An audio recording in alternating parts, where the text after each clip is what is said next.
édition de Getigo sur Tout TV Africa. Bienvenue à tous. La France n'a pas l'intention de retirer immédiatement ses militaires du Tchad.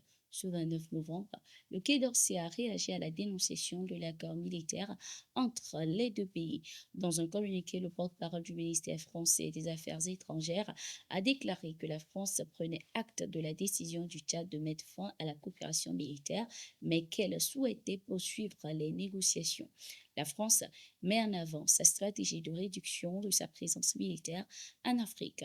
Depuis près de 2 ans, la France engage un dialogue avec ses partenaires sur la reconfiguration de ses dispositifs militaires en Afrique.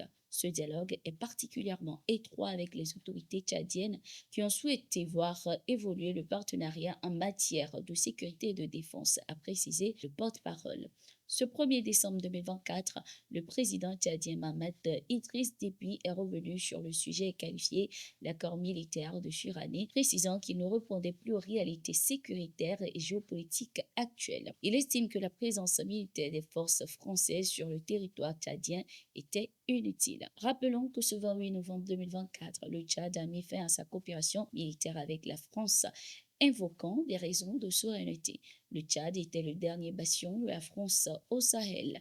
Les plus de 1000 soldats stationnés dans ce pays seront de nouveau obligés de plier bagages, ceci après leur expulsion du Mali, du Burkina Faso et du Niger. Il se pourrait également que ces militaires soient appelés à quitter le Sénégal. Le président Bassirou Diomaye Faye a déclaré que l'installation de bases étrangères était incompatible avec la souveraineté nationale. Au Sénégal, à la tête de la coalition Takoualou qui a remporté 16 sièges au Parlement, l'ex-président Macky Sall a annoncé qu'il renonçait à son mandat de député. Conformément à l'engagement pris, je démissionnerai de mon poste de député à l'ouverture de la prochaine législature afin qu'il en soit tiré les conséquences de droit, a-t-il écrit. Selon la réglementation en vigueur, il sera remplacé par le suivant de la liste proportionnelle selon l'ordre établi par la parité homme-femme. Dans son message, l'ex-président a également félicité le peuple sénégalais pour son attachement à la démocratie. Avant de se présenter à la tête de la coalition Takoualou, Macky Sall avait déjà démissionné de son poste d'envoyé spécial du Pacte de Paris pour les peuples et la planète 4P.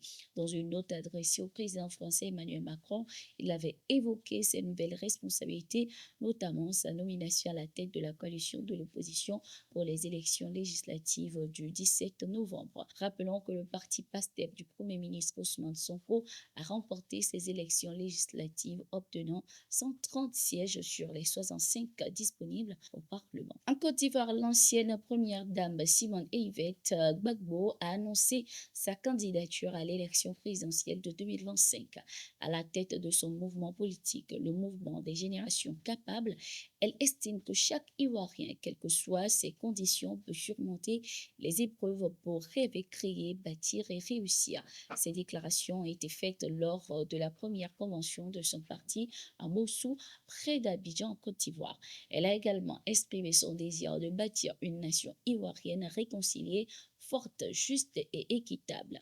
Rappelons que l'ex-première dame avait bénéficié d'une amnistie après sa condamnation à 20 ans de prison pour les violences post-électorales de 2011 dans le pays. L'ancien président Laurent Gbagbo, quant à lui, bien qu'ayant annoncé sa candidature, demeure pour l'instant inéligible. Le président actuel, Alassane Ouattara, reste de son côté silencieux sur sa candidature pour la prochaine élection. Ce 28 novembre 2024, l'armée nigérienne a reçu de nouveaux matériels militaires pour renforcer sa lutte contre le terrorisme. Ces équipements fournis par la Russie et transportés par un avion cargo ont été réceptionnés par le chef du bureau logistique de l'état-major des armées en présence du ministre de la Défense, le général Salifou Maudit. Le Niger cherche à renforcer les capacités de ses forces armées pour faire face à l'insécurité sur son territoire.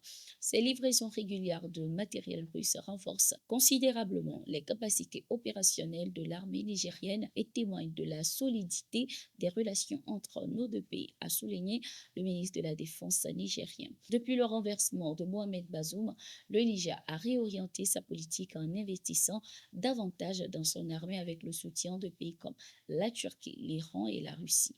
Le vice-premier ministre russe Alexandre Novak était d'ailleurs au Niger ce 29 novembre 2024 dans le cadre d'une tournée dans les pays de l'Alliance des États du Sahel AES.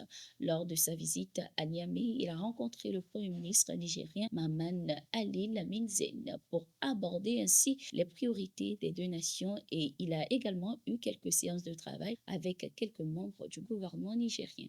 Le 28 novembre 2024, le professeur Franklin Nyamsiwa a comparu devant le tribunal correctionnel de Rouen pour répondre aux accusations de détournement de fonds et d'abus de confiance dans la gestion de l'association Crush Party de Paris.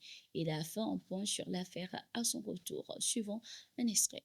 Pour la première fois de toute mon existence, je me retrouvais à la barre, ne sachant pas s'il fallait croiser les mains devant ou derrière, et ne sachant pas comment cette affaire qui commençait allait finir. Nous avons écouté l'accusation. L'accusation dominée par un procureur, formulée devant un tribunal ébahi, car le procureur ne m'accusait ni plus ni moins que de ne pas avoir protégé les intérêts de l'association dont je suis le président. Le procureur dit, M. Yamsi n'est pas un escroc. Il a dit ça. M. Yamsi n'a pas détourné. M. Yamsi n'a pas fait du blanchiment. Mais M. Yamsi a fait des erreurs comptables. C'est parce qu'il a viré l'argent sur son compte livret. Mais M. Yamsi était bénéficiaire de 2 cagnottes de près de 35 000 euros. Il a seulement récupéré 28 000. Ce n'est pas un bon type, ça. Le procureur dit, je ne maîtrise pas trop ce dossier. Je viens d'arriver au mois de septembre. On m'a donné ce dossier. J'essaie de faire au mieux. Voilà dans quelles circonstances on a donné la parole à votre serviteur. J'ai parlé pour dire que c'est Macron qui est derrière tout ça. Sinon, je n'ai rien fait. Je n'ai pas volé l'argent de quelqu'un. Personne ne m'accuse. C'est moi le président de l'association. Si l'association avait un préjudice, c'est moi qui dois la défendre. Comment peut-on dire que l'association est victime alors que le président de l'association qui doit la défendre ne se plaint pas? Quand ils ont fini de parler comme ça, la juge, ils se sont retirés, non? Ils se sont retirés pour délibérer. Quand ils sont revenus, ils ont dit l'affaire, c'est là. Nous, formule de la juge, Madame la présidente du tribunal, nous ne sommes pas en capacité de décider ce soir. Nous nous donnons un temps de réflexion et le délibéré de cette affaire sera restitué le 19 décembre 2020. La seule affaire qui a été renvoyée en délibéré. Toutes les autres, les gens ont été condamnés in situ. Eh bien, c'est sur cet extrait du professeur Franklin Nyamsiwa Cameroun que nous clôturons cette édition. Merci d'être resté avec nous. Nous serons continués sur nos différentes plateformes.